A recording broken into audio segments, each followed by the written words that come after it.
¿Alguno de ustedes puede dejar de pensar en las niñas asesinadas en el ataque de Israel a una escuela en Teherán hoy? La verdad es que yo no puedo ni quiero.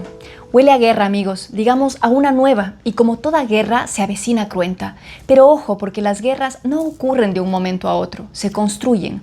Ni una sola de ellas deja de pasar antes por un escenario, por el que nos procuren instalar en la cabeza la imagen del enemigo y más grave aún del Salvador. A veces caemos en la trampa y marcamos objetivos a aniquilar, héroes en acción, vemos por la televisión muertes y a veces ya ni nos sentimos mal. Porque ahí están los malos, los malísimos, esos que nos dijeron en las noticias, ¿los viste? Son ellos son. Nos llevan a tal punto que hasta justificamos la aniquilación de inocentes y los llamamos colaterales. Para evitar normalizar la violencia, quizá debamos escudriñarla. Bienvenidas y bienvenidos. Aquí empieza este nuevo resumen con lo más destacado de la semana y tiene corte el día sábado 28 de febrero de 2026. Es también un aporte para el programa Amanecer y Atardecer Ranchero que se transmite en 3 emisoras de Canadá, en Ottawa, Waterloo y Toronto. Este contenido se aloja en el canal de la Daniela León, que es como me encuentran en todas las redes sociales. Aquí empezamos. A estas alturas, estoy segura que ya todos ustedes escucharon que Israel atacó a Irán la madrugada de este sábado. Bueno, la madrugada para nosotros, alrededor de las 10 de la mañana ya. También ya deben haber escuchado que el presidente de Estados Unidos, Donald Trump, confirmó su participación en este ataque. No solo la confirmó, además ha anunciado el comienzo de, lo voy a citar, una gran operación de combate contra las principales instituciones de Irán. Fiel a su guión, también ha dicho que es para, y lo voy a citar, proteger al pueblo estadounidense a través de la eliminación de la amenaza que representa el régimen iraní. Claro que las opresiones del régimen iraní merecen un capítulo aparte para analizar, al igual que el levantamiento de su pueblo, de sus mujeres, pero este ataque de Israel no va de eso, no es lo que se puso sobre la mesa para ejecutarlo. Hay que decir que uno de los principales o primeros ataques se dio a una escuela de niñas. Al cierre de esta grabación, al mediodía del sábado, se reportaban por ABC más de 57 niñas muertas tras la caída de un misil de Israel en una escuela en Teherán. ¿En una escuela, dicen ustedes? Sí, en una escuela.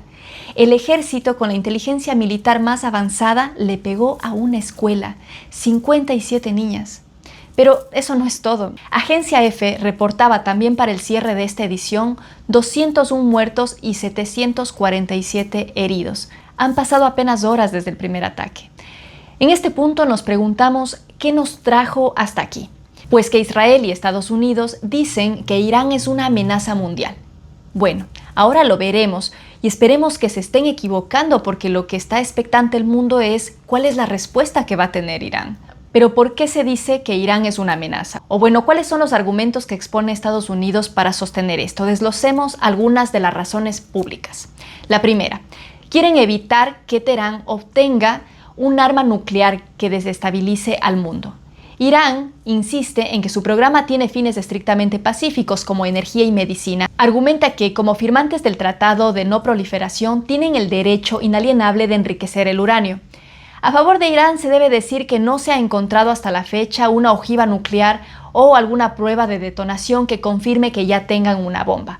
Pero el Organismo Internacional de Energía Atómica ha señalado que ningún país sin armas nucleares enriquece el uranio al 60% de pureza, ya que para las medicinas o la energía basta con un 5 o 20%. Pero también es importante decir que ha habido una supuesta apertura para una inspección por parte de Irán, que no se ha dado, y no se ha dado por el hecho de que Irán exige garantías de seguridad y levantamientos de sanciones para abrir sus puertas, mientras que la comunidad internacional no confía en levantar la presión sin ver primero qué hay dentro de los túneles iraníes. Como resultado, las inspecciones se han abandonado y el país hace meses ha quedado en un diálogo estancado. Pero miren, otro detalle no poco importante es mencionar que Estados Unidos sí tiene armas nucleares. De hecho, fue el primer país en desarrollarlas y el único que las ha utilizado en Hiroshima y Nagasaki en el 45. Otros países también tienen armas nucleares como Rusia, China, Reino Unido, Francia. O sea, no digo con esto que Irán deba tenerlos, todo lo contrario, sino que quizá ningún país debería. Pero bueno, la verdad es que esto no es de fantasías, así que volvamos. Otro argumento que expone Estados Unidos para decir que Irán es una amenaza mundial es que dice que quiere evitar que Irán construya misiles capaces de alcanzar territorio estadounidense. Irán afirma que sus misiles son para disuasión y para defensa propia. El canciller de este país declaró que han limitado voluntariamente el alcance a menos de 2.000 kilómetros precisamente para no ser una amenaza global, contradiciendo así las afirmaciones de Trump que dicen que buscan atacar a Estados Unidos. Pero otra de las razones que expone Estados Unidos y por las que ve a Irán como una amenaza es que califica a Irán como el principal patrocinador de lo que él denomina el terrorismo global, pues Irán apoya a grupos como Hamas y Hezbollah. Teherán niega patrocinar el terrorismo, pero sostiene que su apoyo a grupos regionales es una respuesta legítima a la presencia militar extranjera y a la agresión de Israel. A todas estas, ¿por qué está involucrado Israel? Israel es un aliado estratégico clave de Estados Unidos en Oriente Medio y ve a Irán como su principal amenaza por las siguientes razones. Esta es la pública. Dice el gobierno de Benjamin Netanyahu que el eje del mal liderado por Irán busca la destrucción de Israel. Pero ambos países compiten por ser la fuerza dominante en la región. Hablemos ahora de algunas de las razones que no son tan públicas, pero por donde algunos analistas intuyen que se asoma la verdad. Irán tiene la tercera reserva de petróleo más grande del mundo y la segunda de gas natural. Esto significa que tiene energía bajo el suelo para décadas. Según los expertos, a diferencia de otros países donde extraer petróleo es caro, en Irán el petróleo está a poca profundidad, lo que hace que sea extremadamente barato de producir y muy rentable. Pero además, Irán controla una de las orillas del estrecho de Hormuz, que por cierto, Irán ha dicho ya ahora que ya no es seguro. Por este estrecho pasa el 20% del petróleo mundial. Si Irán lo bloquea, el precio de la gasolina en todo el mundo se dispararía de inmediato. Ahora, después de exponerles esto, ¿ustedes creen que toda esa riqueza en petróleo, en gas y la posición geográfica estratégica que tienen tenga algo que ver con lo que está pasando? Quizá, ¿no? Estados Unidos e Irán estuvieron negociando durante mucho tiempo en Omán, en Ginebra. Parecía que casi llegaban a un acuerdo, pero no. Y miren cómo están las cosas ahora. Pues después de que Israel informara sobre el ataque preventivo para eliminar la amenaza del Estado de Israel y después de que haya declarado un estado de emergencia especial en su país, según un comunicado del propio Ministerio de Defensa de Netanyahu, pues la tensión solo se incrementa.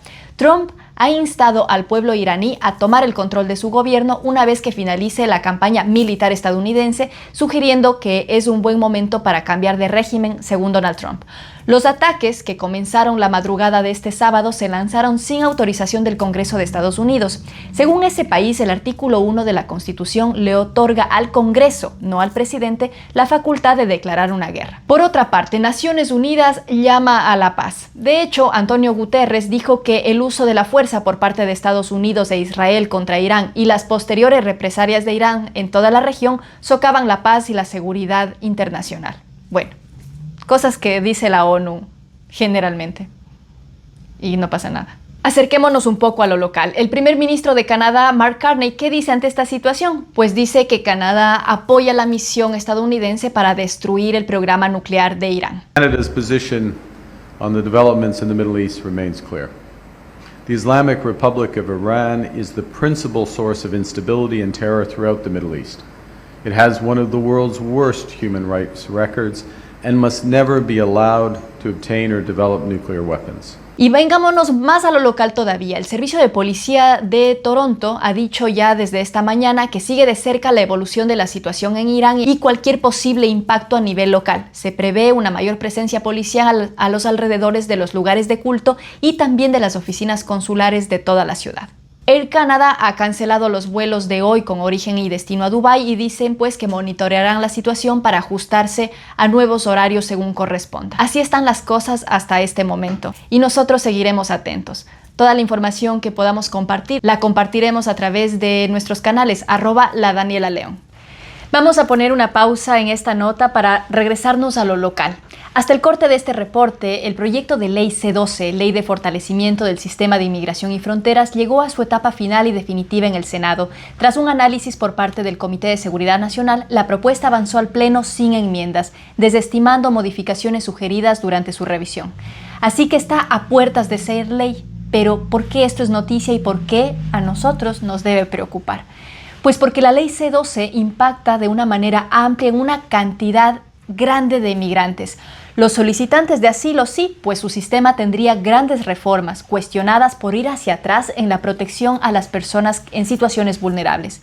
Pero también sobre los residentes temporales y también sobre los residentes permanentes, pues también en estos casos el debate se abre sobre la seguridad de su estatus. Debo decir aquí que creo que nadie con sentido común va a estar de acuerdo con que se use el sistema para abusar de él o para mentir, o usar el sistema de asilo como último recurso para quedarse cuando todo lo demás ha fallado. El asilo debe ser respetado y debe ser usado como lo que es, un derecho humano fundamental, reconocido internacionalmente además. Pero es que aquí no estamos hablando de eso, hablamos de los casos legítimos de asilo que se verán modificados sustancialmente en sus procesos. Los poderes de la Ley C-12 incluyen la capacidad de variar, cancelar, suspender documentos de inmigración como permisos de trabajo, permisos de estudio, visas de residencia permanente, así como el poder de dejar de aceptar, suspender o terminar el procesamiento de solicitudes de inmigración y el poder de imponer condiciones a los residentes temporales. Según el proyecto de ley, el gobernador del Consejo podría emitir órdenes de este tipo solo en casos que se consideren de, y lo voy a citar textualmente, interés público. Pero, ¿qué es el dichoso interés público? Bueno, aquí está el corazón de la discusión, porque ha sido uno de los puntos más polémicos, precisamente porque la ley no tiene una definición estricta de lo que es el interés público. En documentos informativos de Inmigración, Refugiados y Ciudadanía de Canadá o en debates parlamentarios sí se ha identificado algunos criterios que el gobierno consideraría como parte de este concepto de interés público. Ha expuesto, por ejemplo, asuntos como riesgos a la salud y a la seguridad, es decir, en emergencias sanitarias como una pandemia o amenazas directas a la seguridad nacional. Ha hablado también de la integridad del sistema, es decir, que si hay una detección de fraude masivo o fallos administrativos graves que comprometan la equidad de los programas migratorios. También hablaron de emergencias a gran escala, eventos impredecibles que requieran una respuesta rápida del Estado para gestionar el flujo de personas. También hablaron, por ejemplo, sobre el interés económico y nacional, situaciones donde el volumen de solicitudes o perfiles de solicitantes de distintos tipos de visa choquen con las necesidades críticas de Canadá en ese momento. Esto se entiende, o bueno, podríamos debatirlo más aquí y más allá, pero en general se podría debatir. Lo problemático de esto es que no hay un panorama cierto sobre el cual armar esa discusión, porque lo que hay es un vacío legal. Organizaciones como la Asociación del Colegio de Abogados de Canadá o el Consejo Canadiense para Refugiados han sido muy críticos. Argumentan que esto otorga una carta blanca al ministerio para actuar de forma arbitraria sin supervisión judicial clara. Permitiría, especulan, la cancelación masiva de documentos de personas que ya están en el país basándose en criterios políticos o administrativos cambiantes. Critican, por ejemplo, que carecería de salvaguardias estatutarias, lo que significa que no habría reglas escritas que limiten cuándo y cómo se pueda invocar el interés público. La ley C-12 debía ser aprobada en tercer debate esta semana y ahora solo necesitará recibir la sanción real para convertirse en ley. Por todo lo expuesto es que creo que este asunto es neurálgico y que sobre todo nos atañe a los migrantes, que a veces tendemos a olvidar nuestros primeros pasos cuando el privilegio de la estabilidad ha llegado, cuando los medios nos hacen creer que pertenecemos a una clase que nunca nos reconocerá. ¿Y ustedes qué opinan de eso? El gobierno de Alberta, con la premier Danielle Smith, presentó un presupuesto con un déficit proyectado de más de $9.400.000, el mayor desde la pandemia, marcando el segundo año consecutivo de números rojos para Alberta. El ministro de Finanzas de esta provincia atribuyó el déficit a la combinación de bajos precios de petróleo, pero también al impacto del crecimiento poblacional récord, dijo. Hablando de migración, fíjense ustedes. Dos situaciones que para él han presionado a los hospitales, a las escuelas y a la infraestructura. La oposición, liderada por el NDP, acusó al gobierno de mala gestión, de gastar sin resultados y de usar la migración como un chivo expiatorio para justificar el saldo negativo. También cuestionó que pese a los ingresos fuertes por recursos naturales en años recientes, la provincia vuelve a endeudarse y vuelve a incumplir su propia ley de planificación fiscal sostenible. La oposición sostuvo esto porque la provincia asegura que aún debe ponerse al día con los servicios básicos y por ello el gasto en salud va a subir al 6% y en educación al 7%. 20%, y aunque no habrían alzas en los impuestos sobre la renta ni un impuesto provincial a las ventas, sí habrían aumentos en el impuesto a la propiedad educativa, tarifas en trámites, multas de tránsitos y alquileres de autos. Cambiemos ahora de provincia. Vamos a hablar de Quebec. Esto también como una muestra de los discursos que señalan al otro como un enemigo.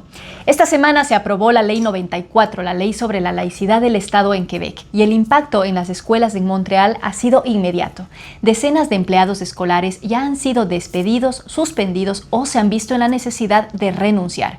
¿Por qué? Porque esta ley extiende su alcance y ya no se trata solamente de los maestros o directores. Ahora la prohibición de símbolos religiosos se extiende a todo el personal que tenga el contacto más mínimo con los estudiantes. Pero, ¿qué es exactamente esta nueva regla? La nueva regla dice que queda prohibido el uso de prendas como el hijab, los turbantes o los kipá, pero también cualquier accesorio visible como las cruces cristianas e incluso cualquier joya que represente una creencia religiosa clara. Básicamente cualquier elemento que pueda ser interpretado como una expresión de fe. El gobierno defiende este paso como un escudo definitivo para proteger la laicidad y la neutralidad en la educación de los niños.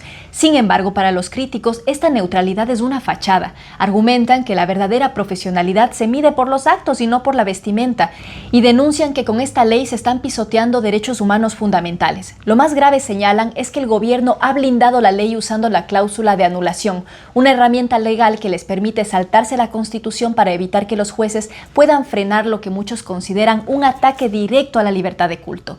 Advierten que la ley no solamente pisotea los derechos individuales, sino que agrava la crisis de personal en las escuelas al expulsar a trabajadoras y trabajadores capacitados basándose únicamente en su fe. Se estima que las mujeres musulmanas puedan ser las más afectadas. Muchas de ellas que usaban hijab trabajaban en servicios de guardería escolar y de apoyo. Al no estar protegidas por la cláusula de derechos adquiridos, porque fueron contratadas después de marzo de 2025 o cambiaron de puesto recientemente, se han visto forzadas a elegir entre su fe y su sustento. Se reportan casos de educadoras que tras años de cuidados a niños han tenido que recoger sus cosas de un día para otro. ¿Saben que después de escuchar lo de la ley C12, lo de la responsabilidad que le dan a los migrantes sobre el déficit de Alberta, sobre las prohibiciones de usar elementos como el hijab, me puse a pensar que quizá hay como una exacerbación de un discurso conservador en Canadá cada vez más institucional?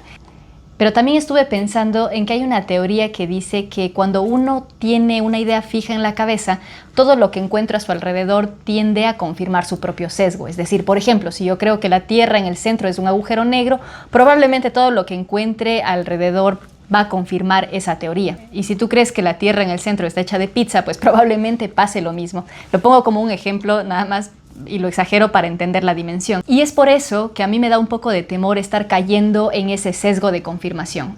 Sin embargo, le di muchas vueltas y a pesar del riesgo les voy a presentar la siguiente noticia, a ver si ustedes dicen que esto es parte de mi sesgo y que caí en la trampa, o realmente en el mundo las cosas se están poniendo muy locas y cada vez toma más fuerza y más desparpajo discursos de odio y señalamiento que ponen la mira sobre el otro de manera negativa y que se instauran en el espacio público. Y les cuento esto porque hay un diputado conservador llamado Jarnett Genus que ha lanzado una investigación oficial para que el gobierno rinda cuentas de si hay simpatizantes de Antifa dentro de las instituciones más importantes del país, como los empleados públicos del gobierno o el ejército. Y cuando leí esto me pregunté, ¿cómo? Bueno, vamos por partes. Para entender esta nota es importante determinar qué es Antifa. O bueno, primero, ¿qué no es Antifa? Antifa no es un partido, no es una asociación, no es un club, no tiene carnet, no tiene una oficina central. Es una posición ideológica, una forma de ser, como diría Pumba. Es, por ponerlo en la escena de la manera más general, la gente antifascista. Mientras unos lo ven como una defensa necesaria contra el racismo y la extrema derecha, otros, especialmente los sectores de derecha influenciados últimamente por el discurso de Trump, lo acusan de ser grupos violentos. Pero vean ustedes que para Trump violentos son todos, pues hasta los que no se levantan a aplaudirle en su discurso. Es por eso que el diputado quiera saber cuántos empleados han sido miembros o han participado en actividades en los últimos 10 años de un movimiento antifa es tan raro, porque ¿cómo se va a definir eso? Si fuese, por ejemplo, por lo que Trump ha dicho, si tú participaste en cualquier asunto social, ya serías un antifa. Si es que te indigna la violencia de ICE, ya lo serías. Si estás en contra de que se mate a nuestras infancias en guerras o en genocidios, también lo serías. Si peleaste por la justicia en tu trabajo, por tus derechos, pues también lo serías. Si no te levantaste a aplaudir a Trump en su discurso, de igual manera. Académicos canadienses citados incluso en Global Mail han dicho que técnicamente casi cualquier canadiense que luchó en la Segunda Guerra Mundial o que se opone a dictaduras podría considerarse un antifascista. ¿Por qué pide esto este funcionario? Pues en Canadá cualquier diputado puede hacer preguntas por escrito al gobierno y el gobierno está obligado por ley a responderle los datos en un plazo de 45 días. Habrá que estar atentos porque se espera que al ser una pregunta tan ambigua la respuesta también lo sea. Y esta noticia es importante no tanto por la respuesta, sino por lo que genera en el escenario de la opinión pública este debate. Vamos con una nota sobre economía. Esta semana, el primer ministro Mark Carney consolidó un avance con su estrategia de diversificación económica con su visita oficial a la India iniciada el 27 de febrero. Este viaje busca el reinicio total de las relaciones diplomáticas para desbloquear acuerdos en sectores estratégicos como energía nuclear, minerales críticos, fertilizantes y petróleo. La meta central de Carney es duplicar las exportaciones no estadounidenses en la próxima década para reducir la dependencia de Canadá frente a la volatilidad de su vecino del sur. De hecho, la India ha dicho, estamos dispuestos a comprarle todo lo que ofrezca Canadá.